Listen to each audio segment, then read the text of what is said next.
નમસ્કાર, સીએનબીસી બજારના મની મેનેજરમાં આપનું સ્વાગત છે અને મની મેનેજર એટલે તમારા નાણાંનો ચોક્કસ આયોજન માટે અપાતું માર્ગદર્શન. હું પ્રીતિ દલાલ આપ સૌનું સ્વાગત કરું છું આજના મની મેનેજરમાં. ત્યારે માર્કેટમાં આપણે સારી તેજી અત્યારના જોઈ રહ્યા છે, ત્યારે મ્યુચ્યુઅલ ફંડના રિટેલ રોકાણકારની રોકાણની સ્ટ્રેટેજી કેવી હોવી જોઈએ, એસઆઈપી શું ચાલુ રાખવી જોઈએ કે પોઝ કરવી જોઈએ, લમસમમાં રોકાણ કરવું કે એસઆઈપી, આવા ઘણા સવાલ રોકાણકારના મનમાં બની રહ્યા છે. કારણ કે ખાલી એક જ ટ્રેન્ડ નથી, હાઈ પણ જઈ રહ્યો છે, વોલેટાઇલ છે, એક કોન્સોલિડેશન ફેઝ પણ આપણે જોઈ રહ્યા છે. તો ઘણા બધા આસ્પેક્ટ્સ અત્યારના પ્લે આઉટ કરી રહ્યા છે, બટ ઇવેન્ચ્યુઅલી આપણે માર્કેટ્સમાં એક નવા હાઈસ પણ બનતા જોઈ રહ્યા છે. ત્યારે આ તમામ અંગે આજે ચર્ચા કરીશું અને આ ચર્ચામાં આપણી સાથે જોડાઈ રહ્યા છે મની મંત્રના ફાઉન્ડર વિરલ ભાટ. વિરલભાઈ, ઘણું સ્વાગત છે. અને અત્યારના આપણે એવા પોઈન્ટ ઓફ માર્કેટમાં છે કે તમારે જે તેજી છે એની ટ્રેડમાં પણ પાર્ટિસિપેટ કરવું છે, પણ કંઈ અનટુવર્ડ ન થાય એની પણ સાવચેતી લેવી છે. એટલે તમારે કોઈ બી સ્ટેશન આવે તો ત્યાં ઉતરી પણ જવું છે, સો દેટ તમારું જે સફર છે એમાં કોઈ વિઘ્ન આવે નહીં. મે બી પછીથી તમે એક નવી એક્શન લઈ શકો છો. પણ અત્યારના જે પણ સિચ્યુએશન આપણે માર્કેટની જોઈ રહ્યા છીએ, અને એક બાજુ કોન્સોલિડેશન ચાલી રહ્યું છે, પણ એક બાજુ માર્કેટ્સ નવા હાઈસ પણ બનાવી રહ્યા છે. તો તમારે બધી જ સિચ્યુએશનનો ફાયદો લેવો છે.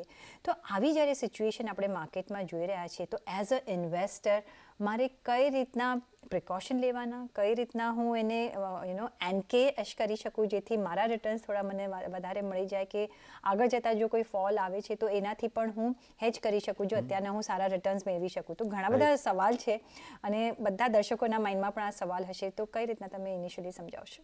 પહેલાં તો પ્રીતિબેન, તમારો આભાર મને અહીંયા આ શો માટે બોલાવવા માટે. બહુ જ ઇન્ટરેસ્ટિંગ સિચ્યુએશન છે પ્રીતિબેન. આને છે ને કેવી રીતે હું વિચારું ને, કારણ કે મને ટ્રસ્ટ મી, મને આ પર્ટિક્યુલર યર 2024 બહુ જ ઇન્ટરેસ્ટિંગ લાગી રહ્યું છે અને બહુ જ એક્સાઇટમેન્ટ ભરેલું હશે ઇન ટર્મ્સ ઓફ માર્કેટ્સની. અગર આપણે વાત કરીએ તો શું કામ એક્સાઇટમેન્ટ થયેલું હશે? કારણ કે આ યર છે ને બધા નિવેશકો માટે એક ફોમો લઈને આવશે. અને ફોમો ઇસ્યુ લઈને આવશે કે ફિયર ઓફ મિસિંગ આઉટ. હવે આ ફિયર ઓફ મિસિંગ આઉટમાં પણ છે ને એક ફિયર રહેવાનો છે કે શું ફિયર રહેવાનો છે? અરે યાર, માર્કેટ નીચે જશે તો મને લોસ થશે તો શું થશે? શું માર્કેટમાં તમે જે અમુક સવાલો તો ડેફિનેટલી કીધા જ કે શું એન્ટ્રી લેવી જોઈએ તો કેવી રીતે લેવી જોઈએ? તો પ્રશ્નો તો ઘણા બધા રહેવાના જ છે અને એનો આન્સર તો ડેફિનેટલી માર્કેટ જ આપશે આપણને જ્યારે એ આવશે. પણ આપણે એની માટે પહેલાંથી પ્રિપેર પણ લઈ શકીએ. હવે આપણી સ્ટ્રેટેજી કેવી હોવી જોઈએ? આપણી સ્ટ્રેટેજી બુલેટ પ્રૂફ જેવી હોવી જોઈએ કે ડેફિનેટલી આપણે પ્લાન એ ખાલી રાખીને નથી ચાલવાનું. આપણને પ્લાન એ, પ્લાન બી અને પ્લાન સી ઘણા બધા પ્લાન્સ બનાવીને રાખવા પડશે જ્યારે આપણે ઇન્વેસ્ટમેન્ટની સ્ટ્રેટેજી કરતા હોય. બટ હા, બેસિક અન્ડરસ્ટેન્ડિંગ તો શું રાખવાની કે ભાઈ હા, તમારો ફાઇનાન્શિયલ ગોલ શું છે, તમારો રિસ્ક એપેટાઇટ શું છે, તમારો ટાઈમ ટેન્યોર શું છે, આ બધાનો જ્યારે તમે જવાબ માંગતા હશો કે જવાબ વિચારતા હશો ને, તો કદાચ આ બેસિક ફંડામેન્ટલ્સને ધ્યાનમાં રાખવું પડશે. બાકી તો પછી માર્કેટ ડેફિનેટલી આપણને આન્સર્સ આપવાનું જ છે. પણ હા, પ્લાન એ, પ્લાન બી, પ્લાન સી શું હોવું જોઈએ ને એ આપણે ચર્ચા કરવી જોઈએ. તો પ્લાન એ, બી, સી શું હોવા જોઈએ આપણે ચર્ચા કરીશું. અને ફિયર ઓફ મિસિંગ આઉટનું આપણને પછી ના આવે એ પણ આપણે ધ્યાનમાં રાખવાનું છે. પણ અત્યારના જે માર્કેટ અત્યારના જે આપણે સિચ્યુએશન પર જોઈ રહ્યા છે, ઘણા બધા એન્ટ્રન્સ છે જે ઇન્વેસ્ટેડ છે, ઘણા બધા ન્યૂ એન્ટ્રન્સ છે. એ લોકોએ શું પગલાં લેવાના છે? જે ઓલરેડી માર્કેટમાં છે એ લોકોએ શું પગલાં લેવાના છે? બિકોઝ બંનેને માટે સ્ટ્રેટેજી મે બી કદાચ અલગ હોઈ શકે. ડેફિનેટલી. અને ક્વેશ્ચન બહુ જ એપ્ટ છે તમારો, કારણ કે બંનેને ઇન્વેસ્ટમેન્ટ કરવું છે, બંનેને રિટર્ન્સ જોઈએ છે. મે બી જે વધારે ઇન્વેસ્ટેડ છે, ઓલરેડી ઇન્વેસ્ટેડ છે, એમને તો મને વધારે રિટર્ન્સ મળવા છે. પણ આમાં છે ને ફરક શું હશે? સ્ટેટ ઓફ માઇન્ડનો. હવે સ્ટેટ ઓફ માઇન્ડનો એટલે એનું બિહેવિયર જે છે ને એ બંનેનું અલગ અલગ બિહેવિયર હશે. હવે હું ન્યૂ ઇન્વેસ્ટરની વાત કરું ને, તો જો સૌથી પહેલાં તો ન્યૂ ઇન્વેસ્ટર્સને ધ્યાનમાં રાખવું પડે કે આપણે જ્યારે પણ સાંભળીએ છીએ કે વાંચીએ છીએ કે markets are all time high, આ ઓલ ટાઈમ હાઈ છે ને એ ટિલ ડેટનું ઓલ ટાઈમ હાઈ છે. એટલે નોટ નેસેસરી કે આનાથી આગળ જઈને ક્યારે માર્કેટ ઓલ ટાઈમ હાઈ નહીં આપે. કારણ કે માર્કેટનું નેચર જ એવો છે કે અત્યારે સપોઝ એક્ઝામ્પલ આપણે સેન્સેક્સની વાત કરીએ કે ભાઈ 65,000 છે, બરાબર છે, કે નિફ્ટી 22-23 હજાર છે. તો આ 22-23 હજાર છે કે 65,000 છે એ 70,000 પણ થશે, 75,000 પણ થશે, 1 લાખ પણ થશે, રાઈટ?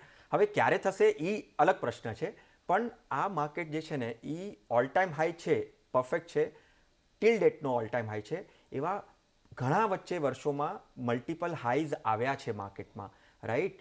કારણ કે અમુક જ્યારે માર્કેટમાં આપણે ઓલ ટાઈમ હાઈની વાત કરીએ ને ત્યારે વચ્ચે વિચારવાનું કે એ જે સ્ટોરી થઈ છે કે આ જે અત્યારે ઓલ ટાઈમ હાઈ બન્યો છે ને એની વચ્ચે ઘણા બધા માર્કેટમાં ડાઉનફોલ પણ આવ્યા છે, અને નોટ ઓનલી ડાઉનફોલ પણ મોટા મોટા ડાઉનફોલ આવ્યા છે, અને એના પછી આ ઓલ ટાઈમ હાઈ બન્યું છે. તો ઓલ ટાઈમ હાઈ જ્યારે આપણે વાંચીએ છીએ કે વિચારીએ છીએ કે સાંભળીએ છીએ ને તો એનાથી ડરવાની વાત નથી. તમારે બેસિકલી શું ધ્યાનમાં રાખવાનું છે કે માર્કેટનો નેચર છે કે ભાઈ હવે અત્યારે ઓલ ટાઈમ હાઈ બન્યું છે તો આગળ પણ જઈને ઓલ ટાઈમ હાઈ બનશે જ. ઓલ ટાઈમ હાઈ પર વધારે ફોકસ કરવા કરતાં તમારી સ્ટ્રેટેજી શું હોવી જોઈએ. જેવી રીતે હવે નવા ઇન્વેસ્ટરની વાત થઈ તો નવા ઇન્વેસ્ટરે પહેલાં તો એ જોવું જોઈએ કે ભાઈ મારો અહીંયાથી ટાઈમ હું કેટલો આપવા માંગુ છું. મારે શોર્ટ ટર્મ વિચારું છું કે લોંગ ટર્મ વિચારું છું. જ્યારે હું એમ વિચારું છું કે ભાઈ ના હું તો લોંગ ટર્મનું વિચારી રહ્યો છું તો મારે માર્કેટથી ડરવું ન જોઈએ કે મારે માર્કેટ કયા લેવલ પર છે ને એ ડરવું ન જોઈએ. અને હા, અગર હું શોર્ટ ટર્મ છું તો શું શોર્ટ ટર્મના પોઈન્ટ ઓફ વ્યૂથી આ જે ઓલ ટાઈમ હાઈ બન્યું છે એ ક્યાં સુધી એને સપોર્ટ કરશે કે એને રેઝિસ્ટ કરશે. આ બધા ટેકનિકલ ટર્મ્સ છે, પણ ડેફિનેટલી એઝ અ ઇન્વેસ્ટર તમારે એ નક્કી કરવાનું છે કે તમારો ટાઈમ ટેન્યોર શોર્ટ ટર્મ છે કે લોંગ ટર્મ છે. તમારે કઈ કેટેગરીમાં તમારે ઇન્વેસ્ટમેન્ટ કરવાનું છે. તમારે લાર્જ કેપ કરવું છે, મિડ કેપ કરવું છે કે પછી સ્મોલ કેપ કરવું છે. હવે જેવી રીતે શોર્ટ ટર્મના પોઈન્ટ ઓફ વ્યૂથી વાત કરીએ તો અત્યારે શોર્ટ ટર્મના પોઈન્ટ ઓફ વ્યૂથી લાર્જ કેપ સારું લાગે છે તો લાર્જ કેપમાં ઇન્વેસ્ટમેન્ટ કરવું જોઈએ. લોંગ ટર્મમાં કરવાનો છે તો તમારું કોમ્બિનેશન પોર્ટફોલિયો ત્રણે બધાનું કોમ્બિનેશન હોવું જોઈએ. શોર્ટ ટર્મ પણ હોવું જોઈએ, મિડ પણ હોવું જોઈએ અને લોંગ ટર્મ પણ હોવું જોઈએ. પણ વિરલભાઈ, યુઝ્યુઅલી આપણે માર્કેટમાં ઇન્વેસ્ટ કરતા હોઈએ તો જે આપણને એડવાઇસ મળતી હોય છે ને આપણે જે એડવાઇસ આપી રહ્યા છે કે ભાઈ તમારે લોંગ ટાઈમ ઇન્વેસ્ટેડ રહેવું જોઈએ તો તમને એના ફ્રૂટ્સ મળશે. પણ સાથે કોઈ વખત શોર્ટ ટર્મ સ્ટ્રેટેજી જે ટેકનિકલ સ્ટ્રેટેજીસ પણ લેતા હોય છે, ટ્રેડિંગ સ્ટ્રેટેજી પણ લેતા હોય છે, અને એમાં શોર્ટ, વેરી શોર્ટ, મીડિયમ બધું આવી જતું હોય છે, અને એનો BTST પણ આવે છે, બાય ટુડે સેલ ટુડે. હા, પણ એ તો તમારે આમ સામે જ બેસી રહેવાનું કે હા લાવો મેં લીધું, પણ એમાં નાના નાના તમને ગેઇન્સ થાય છે, રાઈટ? તો કઈ રીતના આપણે ઇન્વેસ્ટ કરવું જોઈએ? અત્યારના જે સિચ્યુએશન છે એ ખાલી લોંગ ટર્મ ઇન્વેસ્ટમેન્ટ માટે જ બેનિફિશિયલ છે? શું ટ્રેડર્સ માટે કોઈ ઝોન નથી ને ઇફ ઇટ ઇઝ એક નાના ઝોન છે, અને શું શોર્ટ ટર્મ કે મિડ ટર્મ સ્ટ્રેટેજી અત્યારના લેવી જોઈએ, નહીં લેવી જોઈએ, અવોઇડ કરવું જોઈએ, લેવી જોઈએ તો કયા સેગમેન્ટમાં લેવી જોઈએ કે ટોટલી અવોઇડ કરવી જોઈએ? પ્રીતિબેન, તમે બહુ જ સારી રીતે કીધું. માર્કેટ છે ને બધા માટે છે.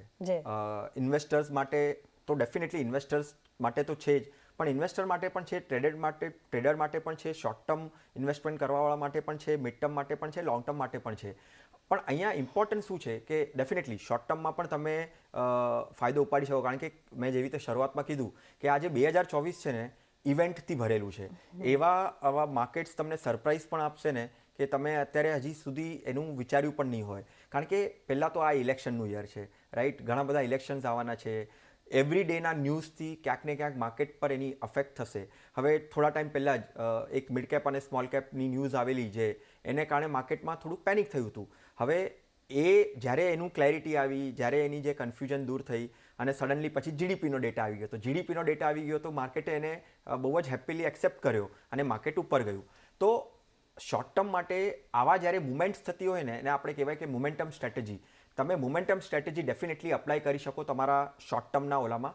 ખાલી ધ્યાન એટલું જ રાખવાનું છે કે ટ્રેડર્સ જે છે, ટ્રેડર્સને સમજણ હોવી જોઈએ, ટ્રેડર્સને માર્કેટ્સની ઇન એન્ડ આઉટ્સની આઈડિયા હોવી જોઈએ, તમારું રિસ્ક એટલું હોવું જોઈએ કે તમને અગર લોસ પણ થાય તો એને તમે બેર કરી શકો. તો ટ્રેડર માટે તો આ કોશન હંમેશા ધ્યાનમાં રાખવું જોઈએ. અને જ્યારે આપણે ઇન્વેસ્ટરની વાત કરીએ છીએ ત્યારે ઇન્વેસ્ટર્સને પણ અન્ડરસ્ટેન્ડિંગ એટલી હોવી જોઈએ, અને ડેફિનેટલી એના માટે તો આપણે અહીંયા બેઠા જ છીએ અને આપણે એમને ગાઈડ કરી જ રહ્યા છે કે તમારો જે ટાઈમ છે, તમારું જે સેક્ટર જે તમે ઇન્વેસ્ટમેન્ટ કરી રહ્યા છો કે તમે જે કેટેગરીમાં ઇન્વેસ્ટમેન્ટ કરી રહ્યા છો એનો ટાઈમ તમારો સ્પેસિફિક હોવું જોઈએ. તમારા શેના કયા ગોલ માટે તમે ઇન્વેસ્ટમેન્ટ કરી રહ્યા છો એ સ્પેસિફિક હોવું જોઈએ. કારણ કે શું કામ, અગર ગોલ્સ તમારો સ્પેસિફિક હશે, ટાઈમ તમારો સ્પેસિફિક હશે, તો તમને જે માર્કેટમાં જે ઉપર નીચે જે થાય છે ને, જે માર્કેટ વોલેટાઇલ હોય છે ને, કે ECG રિપોર્ટ તમને દેખાય કે એમાં માર્કેટ tension ઉપર નહીં નીચે થાય. ઉપર, હા, તો તમને ટેન્શન નહીં થાય અને તમને એ હેન્ડ હોલ્ડ કરવામાં છે ને એ તમને સારી રીતે તમે રહેશો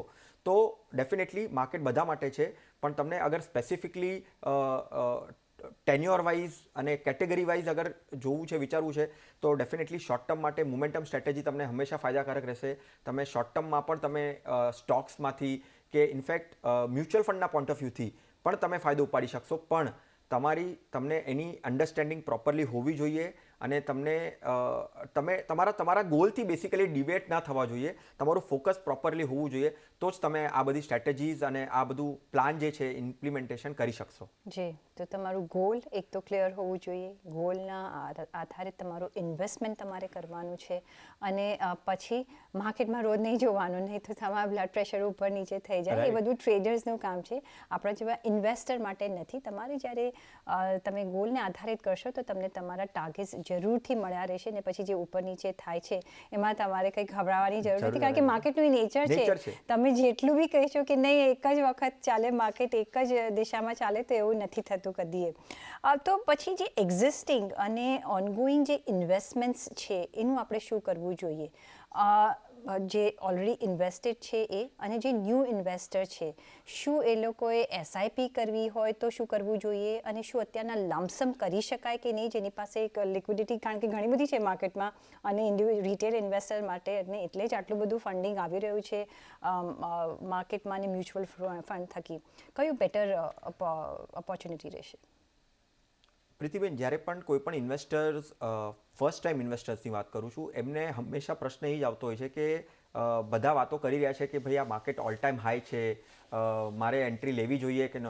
પહેલાં તો છે ને, જો માર્કેટને ટાઈમના પોઈન્ટ ઓફ વ્યૂથી છે ને ક્યારે પણ ન જોવું જોઈએ. આપણે શરૂઆતમાં ચર્ચા કરી કે ભાઈ ઓલ ટાઈમ હાઈ છે, ટીલ ડેટનો ઓલ ટાઈમ હાઈ છે, આગળ પણ બનશે અને સમય સાથે તમને માર્કેટ સારું રિટર્ન આપશે.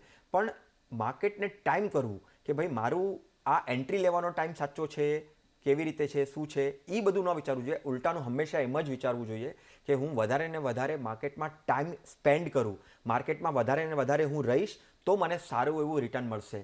અગર હું ટાઈમિંગની વિચારતો રહીશ ને તો છે ને ઘણા બધા હાઈસ જતા રહેશે અને તમે નિવેશ નહીં કરી શકો, તમે ઇન્વેસ્ટમેન્ટ નહીં કરી શકો. નિવેશ કરવું છે અને તમારી પાસે ઓપ્શન ડેફિનેટલી બે છે. અગર મ્યુચ્યુઅલ ફંડની વાત કરીએ, મ્યુચ્યુઅલ ફંડમાં છે ને હંમેશા નિવેશકોએ ધ્યાન રાખવું જોઈએ કે જે ફંડ મેનેજર અને જે પણ ફંડ તમે લો છો, બરાબર છે, એ ફંડ મેનેજર પણ એન્ટ્રી અને એક્ઝિટ એને ખ્યાલ હોય છે. કારણ કે માર્કેટમાં વધારે ટાઈમ સ્પેન્ડ કરે છે, આપણે એટલો ટાઈમ સ્પેન્ડ નથી કરતા, રાઈટ? તમારો definitely financial adviser day to day basis પર સવારથી સાંજ માર્કેટ પર હોય છે, પણ જે એનું ટ્રેકિંગ છે, અંદરનું જે ટ્રેકિંગ છે, ઇનસાઇડની જે બધી જે હેપનિંગ્સ જે થતા હોય, ન્યૂઝ જે આવતી હોય, બરાબર છે, એના ઉપર કંટ્રોલ વધારે હોય છે. તો ફંડ મેનેજર એન્ટ્રી અને એક્ઝિટ એ પ્રમાણે લેતો હોય છે અને માર્કેટને એ પ્રમાણે એ ટાઈમ કરતો હોય છે. એટલે તમારે માર્કેટને ટાઈમ કરવાની ચિંતા તમારે ન લેવી જોઈએ. તમારી માટે લમસમ માટે અગર તમારી સ્ટ્રેટેજી કરવી છે તો definitely there are various strategy કે જે તમે ઇમ્પ્લિમેન્ટ કરી શકો. એસઆઈપી પોઈન્ટ ઓફ વ્યૂથી હવે છે ને હંમેશા પ્રીતિબેન લોકોને એક સવાલ આવતો હોય છે કે શું મારે એસઆઈપી પોઝ કરી દેવી જોઈએ કે નહીં? માર્કેટ બહુ ઓલ ટાઈમ હાઈ છે, મારે એસઆઈપી પોઝ કરી દેવી છે, કારણ કે પછી મને એવું લાગે છે કે ભાઈ માર્કેટ તો આગળ જઈને પડશે કારણ કે બહુ ઓલ ટાઈમ હાઈ થઈ ગયું છે, તો મારે એસઆઈપી પોઝ કરી દેવી જોઈએ. હવે એસઆઈપી પોઝ માટે પણ છે ને ઘણા બધા કારણો છે કે એસઆઈપી પોઝ ન કરવી જોઈએ. ડેફિનેટલી આપણે ચર્ચા કરશું, પણ સ્ટ્રેટેજી પોઈન્ટ ઓફ વ્યૂ, લમસમના પોઈન્ટ ઓફ વ્યૂથી પણ માર્કેટ હંમેશા ઓપોર્ચ્યુનિટી આપે છે અને એસઆઈપીના પોઈન્ટ ઓફ વ્યૂથી એસઆઈપી ઇન અ વે હંમેશા એક આન્સર સાચો હોય છે કે ક્યારે પણ તમારે ઇન્વેસ્ટમેન્ટ કરવું છે તો એસઆઈપીના રૂટે કરો, કારણ કે તમને એ ડેફિનેટલી રૂપી કોસ્ટ એવરેજિંગ આપે છે મ્યુચ્યુઅલ ફંડના પોઈન્ટ ઓફ વ્યૂથી, કારણ કે તમારા હર મહિને ઇન્વેસ્ટમેન્ટ થાય છે, તમને ડિસિપ્લિન આપે છે, તમને એક કોન્ફિડન્સ અને કન્સિસ્ટન્સી આપે છે તમારા ઇન્વેસ્ટમેન્ટના પોઈન્ટ ઓફ વ્યૂથી. તમે કહ્યું એ બરાબર છે, કારણ કે આપણે ઇન્વેસ્ટેડ રહેવું જોઈએ અને પણ ઘણા બધા એક ક્લાસ ઓફ ઇન્વેસ્ટર છે કે થોડા ટેમ્પ થઈ જાય છે કે ચલો અત્યારના ઓલ ટાઈમ હાઈ છે તો હું એ પ્રોફિટ ઘર ભેગો કરી લઉં અને પછી થોડું નીચે જશે તો હું પાછું રીઇન્વેસ્ટ કરીશ. પણ હવે આગળ જતાં આપણને ખબર નથી કે માર્કેટ ઉપર જાય છે કે નીચે જાય છે, રાઈટ? તો શું કરવું જોઈએ? આ એક બેટર ઓપોર્ચ્યુનિટી હોઈ શકે છે કે વધારે તમે જેટલા આપણે ઓલવેઝ કહીએ છીએ કે જરા બિઝનેસ સાયકલ્સ જવા દો, તમે ઇન્વેસ્ટેડ રહો તો એમાં જે ગ્રોથ થશે એ ઇનોર્મસ હશે. કઈ રીતના તમે સમજાવશો? પ્રીતિબેન, માર્કેટમાં છે ને આપણે હંમેશા મની મેનેજરમાં પણ બહુ ચર્ચાઓ કરેલી છે કે ડિફરન્ટ સ્ટ્રેટેજીઝ હોય, રાઈટ, ઇન્વેસ્ટમેન્ટ્સ કરવાની. મોમેન્ટમ સ્ટ્રેટેજીની થોડી ટાઈમ પહેલાં વાત કરી, વેલ્યુ છે, ગ્રોથ છે. તો ફંડ મેનેજર્સ છે ને એ માર્કેટ જે ચેન્જીસ થતું હોય ડે ટુ ડે બેસિસ ઉપર એના પ્રમાણે એમની સ્ટ્રેટેજીઝમાં પણ એ લોકો બદલાવ લાવતા હોય છે. તો બહુ વધારે વિચારવાનું નહીં, અને આપણે એમ વિચારતા રહીએ ને કે ભાઈ ના આવું માર્કેટ થશે ત્યારે હું ઇન્વેસ્ટ કરીશ અને નિવેશ કરીશ, તો એ સ્ટ્રેટેજી પણ છે ને એમાં બહુ વખત મેં જોયું છે એવું કે ઇન્વેસ્ટર્સ ઇન્વેસ્ટ કરતા નથી, કાં તો પછી શું કરે છે ઘણી વખત કે ડેટમાં ઇન્વેસ્ટમેન્ટ કરીને રાખે. કરવું હતું ઇક્વિટીમાં પણ ડેટમાં કરી નાખ્યું, માર્કેટની રાહ જોતો હતો કે નીચે જશે અને હું ઇન્વેસ્ટ કરીશ, તો એમાં એ રહી જાય છે. અને પછી ઘણી વખત રિગ્રેટ પણ થાય છે કે ભાઈ આ માર્કેટ તો નીચે જતું જ નથી અને મારે તો એન્ટ્રી લેવી હતી. અને કદાચ એવું બની શકે કે પછી બહુ જ હાઈ પોઈન્ટ ઉપર ઇન્વેસ્ટ કરે છે, કારણ કે સ્ટ્રેટેજી જેવી રીતે આપણે વાત કરી કે સ્ટ્રેટેજી ચેન્જ થતી હોય છે, તો એ પ્રમાણે નિવેશ કરવાનું હોય છે. હંમેશા એસઆઈપીમાં પણ એવી રીતે થતું હોય છે કે ભાઈ ઘણી વખત નિવેશક વિચારતો હોય છે કે મારે એસઆઈપી પોઝ કરી દેવી છે. મારે છે ને એક અમુક ડેટા શેર કરવા છે પ્રીતિબેન અહીંયા, કે કેવી રીતે નિવેશકો એસઆઈપી પોઝ ન કરવી જોઈએ. હવે સપોઝ માની લો કે કોઈએ 10,000 મંથલી ઇન્વેસ્ટમેન્ટ કરેલું છે, લાસ્ટ 20 યર્સથી કરેલું છે, અને એને એવું લાગતું હોય છે કે ભાઈ મારે એસઆઈપી 2 મહિના માટે પોઝ કરી દેવી છે, કે 4 મહિના માટે પોઝ કરી દેવી છે, કે 6 મહિના માટે. હવે આઈ ડોન્ટ નો એમનું એનાલિસિસ એવું તો શું હશે કે એ આવું સ્પેસિફિક ટાઈમ માટે પોઝનું વિચારતા હોય. કદાચ એવું પોસિબલ હોઈ શકે કે કદાચ કેશ ફ્લોમાં પ્રોબ્લેમ આવે, કદાચ ઘણા બધા એક્સપેન્સીસ થઈ ગયા હોય કે મોટું એક્સપેન્સીસ આવવાનું હોય, એટલા માટે કદાચ એ લોકો બંધ કરી શકે, તો એના માટે ના નથી. પણ માર્કેટના ટાઈમિંગના પોઈન્ટ ઓફ વ્યૂથી, ઓલ ટાઈમ હાઈના પોઈન્ટ ઓફ વ્યૂથી અગર એ વિચારતા હોય ને તો બહુ જ ખોટું છે.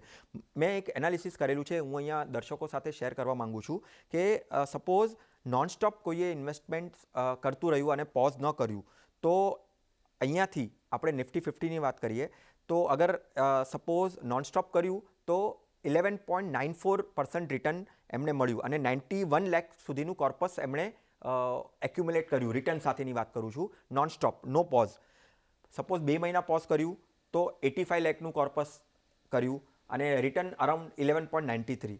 માની લો 4 મંથ્સ માટે એમણે એસઆઈપી પોઝ કરી તો એમનું કોર્પસ બન્યું 81 લાખ અને રિટર્ન્સ આવ્યું 12%.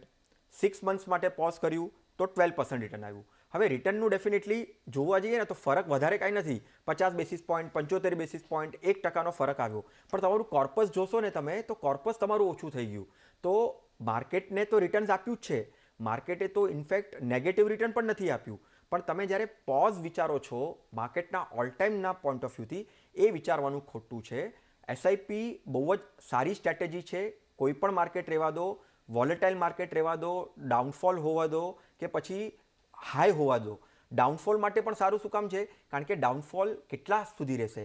કદાચ ચલો માની લો વર્સ્ટના વર્સ્ટ 1 વર્ષ રહેશે, 2 વર્ષ રહેશે, ત્યારે તમને યુનિટ્સ તો વધારે મળી જ રહ્યા છે અગર તમે મ્યુચ્યુઅલ ફંડથી ઇન્વેસ્ટ કરો છો. તો એસઆઈપી સૌથી બેસ્ટ સ્ટ્રેટેજી છે કે જ્યારે તમે ઓલ ટાઈમ હાઈની વાત કરી રહ્યા છો. આપણે લમસમ માટે પણ વાત કરશું. આપણે એસઆઈપી, લમસમ, અત્યારના જ્યારે ઓલ ટાઈમ હાઈ જેવી રીતના માર્કેટ ચાલી રહ્યું છે, તો કઈ રીતના આપણે રોકાણ કરવાનું છે, કઈ રીતના રોકાણ ચાલુ રાખવાના છે એક્ઝિસ્ટિંગ, અને કઈ રીતના ન્યૂ એન્ટ્રન્સે સ્ટ્રેટેજી રાખવાની છે, બધા જ વિશે આપણે વાતચીત કરી રહ્યા છીએ. તો વિરલભાઈ, એક ક્લાસ એવો છે કે જે લમસમ પ્રિફર કરે છે. ઓલ્ધો તમે કહ્યું કે SIP is the correct way to enter in to the market, કોઈ બી સિચ્યુએશન હોય તો. સો ક્યારે કઈ સિચ્યુએશનમાં વધારે એસઆઈપી જ ફેવરેબલ બની રહેશે ઓવર લમસમ? તમે જ્યારે એસઆઈપી અને લમસમની વાત કરતા હો છો ને, ક્યારે ફેવરેબલ રહેશે? તમારી પાસે સપોઝ માની લો કે 50 લેક્સ છે, બરાબર છે, 1 કરોડ છે, એક્ઝામ્પલ, ખાલી અહીંયા પોઈન્ટ ઓફ વ્યૂથી, એક્ઝામ્પલના પોઈન્ટ ઓફ વ્યૂથી કહું છું, 50 લેક્સ ને 1 કરોડ લમસમ પૈસા છે. પણ માર્કેટ છે ને ફેવરેબલ, આપણે જેવી રીતે વાત કર્યું કે એસઆઈપી હંમેશા ફેવરેબલ રહેશે. હવે એસઆઈપીને તમે એસટીપીમાં કન્વર્ટ કરી શકો, રાઈટ? કારણ કે લમસમ પૈસા છે, તમને માર્કેટ, તમે એવું વિચારી રહ્યા છો કે ભાઈ ઓલ ટાઈમ હાઈ છે, શું કરવું જોઈએ, ના કરવું જોઈએ, કન્ફ્યુઝન છે, કોઈ તમારો ફાઇનાન્શિયલ એડવાઇઝર તમને હેન્ડ હોલ્ડિંગ કરવા માટે નથી, તો તમે બેસ્ટ છે તમે એસટીપી કરી નાખો. પહેલાં ડેટમાં ઇન્વેસ્ટમેન્ટ કરી નાખો. કારણ કે છે ને માર્કેટમાં એન્ટર થવું ને એ તો બહુ જ ઇમ્પોર્ટન્ટ છે. મને એમ લાગશે કે ભાઈ હું આ ટાઈમ પર એન્ટર કરીશ, મારે આ ટાઈમ પર એક્ઝિટ થવું છે ને, એ બહુ ડિફિકલ્ટ છે.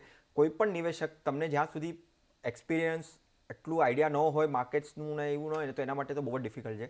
તમારે એસટીપીના રૂટથી તમારા લમસમના પૈસાને ડેફિનેટલી રૂટ કરવા જોઈએ. પહેલાં ડેટમાં નાખો અને ધીરે ધીરે આઈડિયલ ટાઈમ પોઈન્ટ ઓફ વ્યૂથી છે ને 2 વર્ષમાં તમારા પૈસા છે ને એ સ્પ્રેડ થઈ જવા જોઈએ. ઇન્વેસ્ટ થઈ જવા જોઈએ. સિસ્ટમેટિક ટ્રાન્સફર પ્લાન એટલે કે એસટીપી રાઈટ.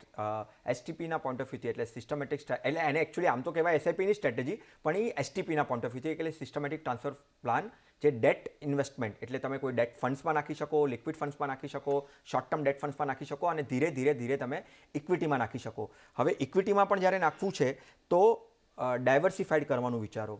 આજના ટાઈમ પર વિચારી રહ્યા છો, આપણે આ શો કરી રહ્યા છે, ઓલ ટાઈમ હાઈની વાત કરી રહ્યા છે. આજના ટાઈમ પોઈન્ટ ઓફ વ્યૂથી કોઈ પણ હોય, નવો ઇન્વેસ્ટર હોય કે પછી સિઝનલ ઇન્વેસ્ટર હોય, ઘણા ટાઈમથી કરતો હોય, તો પણ એને ક્વેશ્ચન આવે છે કે કેવી રીતે પોર્ટફોલિયો બનાવવો. લાર્જ કેપના પોઈન્ટ ઓફ વ્યૂથી 30 to 40% એલોકેશન હોવું જોઈએ. મિડ કેપના પોઈન્ટ ઓફ વ્યૂથી પણ 30-40% હોવું જોઈએ અને સ્મોલ કેપના પોઈન્ટ ઓફ વ્યૂથી 20-30% એલોકેશન હોવું જોઈએ. વાતો ઘણી થઈ રહી છે, વેલ્યુએશન હાઈ છે મિડ કેપ અને સ્મોલ કેપમાં, એના ઉપર હું વધારે વાત નહીં કરું, પણ અગર સ્ટ્રેટેજી પોઈન્ટ ઓફ વ્યૂથી વાત કરવી છે તો 30-40 લાર્જ કેપ, 30-40 મિડ કેપ અને 20% સ્મોલ કેપની સ્ટ્રેટેજી હોવી જોઈએ લમસમના પોઈન્ટ ઓફ વ્યૂથી. અને એસઆઈપી પણ કરો છો તો આ જ સ્ટ્રેટેજીના પોઈન્ટ ઓફ વ્યૂથી તમારે પોર્ટફોલિયો ડાયવર્સિફાઈ કરવાનો છે અને લમસમ કરી રહ્યા છો તો એસટીપીના પોઈન્ટ ઓફ વ્યૂથી એન્ટ્રી લઈ શકો. ઓકે. અને જ્યારે આપણે વાત કરતા હોઈએ છીએ કે જો લમસમ જો આપણે કરવું હોય, જ્યારે માર્કેટ ઓલ ટાઈમ હાઈ છે, તો કઈ રીતના તમે સ્ટ્રેટેજી અપનાવશો? લમસમ માટે પણ છે ને, હવે એમ કોઈ એવું કહેતો હોય કે ભાઈ ના મારે એસટીપી નથી કરવું, પણ મારે ઇક્વિટી માર્કેટનું એક્સપોઝર વેરી ફર્સ્ટ ડેથી સ્ટાર્ટ કરી દેવું છે એટ વન ગો. તો એની માટે હાઇબ્રિડ કેટેગરી છે પ્રીતિબેન. હાઇબ્રિડ કેટેગરીમાં પણ ઘણા વેરિએશન્સ છે માર્કેટ્સના પોઈન્ટ ઓફ વ્યૂથી. તમને લાગે છે માર્કેટ્સ વોલેટાઇલ છે તો ડેફિનેટલી તમે બેલેન્સ એડવાન્ટેજ ફંડ કરીને કેટેગરી છે, ઇડલવાઇઝનું બેલેન્સ એડવાન્ટેજ ફંડ છે, આઈસીઆઈસીઆઈનું બેલેન્સ એડવાન્ટેજ ફંડ છે, એમાં તમે નાખી શકો. મલ્ટી એસેટ કેટેગરી છે હાઇબ્રિડમાં, બરાબર છે, એમાં પણ એક આઈસીઆઈસીઆઈનું મલ્ટી એસેટ ફંડ છે, કોન્ટનું મલ્ટી એસેટ છે. આ બે ફંડમાં તમે મલ્ટી એસેટના પોઈન્ટ ઓફ વ્યૂથી નાખી શકો છો. એગ્રેસિવ હાઇબ્રિડ કરીને પણ એક કેટેગરી છે, એમાં તમે મહિન્દ્રાનું એક એગ્રેસિવ હાઇબ્રિડ ફંડ છે, કેનેરા રોબેકોનું એક એગ્રેસિવ હાઇબ્રિડ ફંડ છે. તો તમારી પાસે હાઇબ્રિડ કેટેગરીમાં પણ ઘણી બધી ઓપ્શન્સ છે. એટ વન ગો તમારે અગર નાખવા છે, લમસમ પૈસા તમારે નાખવા છે, તો તમે અહીંયાથી 3 થી 5 વર્ષના પોઈન્ટ ઓફ વ્યૂથી લમસમ પૈસા નાખવા છે તો હાઇબ્રિડ કેટેગરીનો તમે ઉપયોગ કરી શકો છો. ઓકે. તો સ્ટ્રેટેજી બંનેમાં બની શકે છે, પણ વધારે એડવાઇઝેબલ એસઆઈપી છે. પણ લમસમ પણ તમે કરી શકો છો, પણ કેટેગરી ઓફ ફંડ્સ એમાં ડિફર થશે અને તમે અહીંયા પણ રોકાણ કરી શકો છો. રિટર્ન વાઇઝ બંનેમાં કઈ રીતના ડિફરન્સ? સી રિટર્ન વાઇઝ તો ડેફિનેટલી પ્યોર કેટેગરી, ઇક્વિટી કેટેગરીની વાત કરીએ તો તમે અહીંયાથી 12-14% એક્સપેક્ટ કરી શકો. એઝ અગેન્સ્ટ એસઆઈપી ના. સો સી લમસમના આપણે વાત કરી કે આપણે હાઇબ્રિડમાં નાખવાનું છે, રાઈટ. અને હાઇબ્રિડમાં જ્યારે નાખતા હો છો ત્યારે નિવેશકોને ખાલી એટલું ધ્યાનમાં રાખવાનું છે કે તમારા ફિક્સ ડિપોઝિટ્સ કરતાં તમને 2-3% આલ્ફા જનરેટ થઈ શકે છે હાઇબ્રિડ કેટેગરીમાં 3 થી 5 વર્ષના પોઈન્ટ ઓફ વ્યૂથી. એટલે એનું તમે રિટર્ન એક્સપેક્ટેશન અહીંયાથી રાખી શકો 10-12%ના રેન્જમાં. અને જ્યારે પ્યોર ઇક્વિટીમાં તમે ઇન્વેસ્ટમેન્ટ કરવાનો છો કે એસઆઈપીના પોઈન્ટ ઓફ વ્યૂથી કરવાના છો અને લોંગર ડ્યુરેશન રાખવાના છો તો તમે 12-14%ની રેન્જમાં તમે એક્સપેક્ટ કરી શકો રિટર્ન. સેમ પીરિયડ ઓફ ટેન્યોરમાં, રાઈટ. હાઇબ્રિડના પોઈન્ટ ઓફ વ્યૂથી 3 to 5 યર્સના પોઈન્ટ ઓફ વ્યૂથી. એસઆઈપી તો definitely 5 to 7 years, more than 5 3 to 5 યર્સમાં કેટલા થાય? સેમ ટેન્યોર રાખીએ તો આપણે 3 to 5 યર્સના પોઈન્ટ ઓફ વ્યૂથી એસઆઈપીમાં 10-12% તમે એક્સપેક્ટ કરી શકો. મોર ઓર લેસ સેમ તમને રોકાણના રિટર્ન્સ મળતા હોય છે. એટલે choice is yours, but of course category of funds will always differ. પણ ઓન ધેટ નોટ વિરલભાઈ, ઘણો આભાર તમારો અમારી સાથે જોડાવા બદલ અને આપના વ્યૂ પોઈન્ટ્સ અમારી સાથે શેર કરવા બદલ. અને સાથે જ પર્સનલ ફાઇનાન્સના સવાલ તમે અમને મોકલી શકો છો. તમારું નામ, ઉંમર અને શહેર સાથે ઈમેલ કરો અમને money@nw18.com પર. ફેસબુક પર લખો અમને facebook.com/cnbc બજાર પર અને ટ્વીટ પણ કરી શકો છો twitter.com/cnbc બજાર પર.